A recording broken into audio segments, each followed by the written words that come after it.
When I saw this report and complaint, immediately I knew that this was a serious matter. It came to me, and I just thought it would be prudent to ensure. I'm just asking if the conflict of interest concerned you. No, sir. Well, sir, I have to work with what I've got, and that is the Office of Legal Counsel within the executive branch. Well, what you also had was a statute that says shall, and even then you said you had the discretion to provide it, but did not. Because it did not meet the matter of urgent concern that took away the 7-day timeline, I have endeavored to work with the Office of Legal Counsel in order to get the material to you, which you have provided to you yesterday. Now, I have to tell you, Chairman, it is not perhaps at the timeline that I would have desired, or you, but the Office of Legal Counsel has to make sure they make prudent decisions, and yesterday, when the President released the transcripts of his call with the President of the Ukraine, then they could no longer, executive privilege no longer applied, and that is when I was free to be able to send the complaint to the committee. Director, you don't believe the whistleblower is a political hack, do you?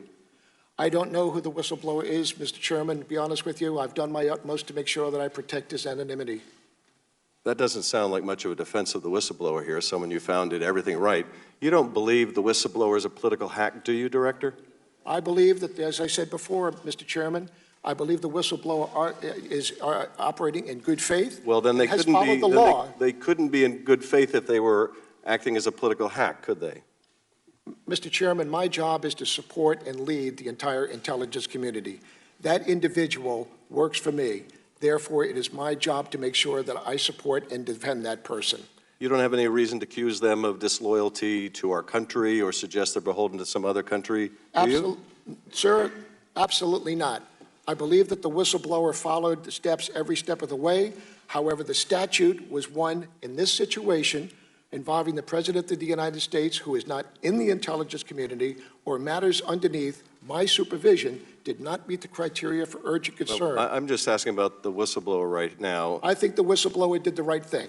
I think he followed the law every step of the way, and we just got stuck with Then why, Director, when the President called the whistleblower a political hack and suggested that he or she might be disloyal to the country, why did you remain silent?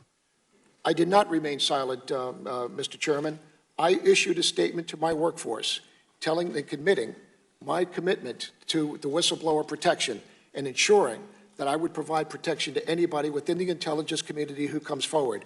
But the way this thing was blowing out, I didn't think it was appropriate for me to be making a press statement so that we counter each other every step of the way. I think it was not only appropriate, but there's nothing that would have given more confidence to the workforce than to hearing you publicly say, no one should be calling this professional who did the right thing a hack or a traitor or anything else. I think that would have meant a great deal to the workforce. Mr. Nunes, you're recognized. Welcome, Mr. Director. It's a pleasure to have you here. And you're going to be part of a charade of legal word games. They're going to try to get you to say something that can be repeated by the media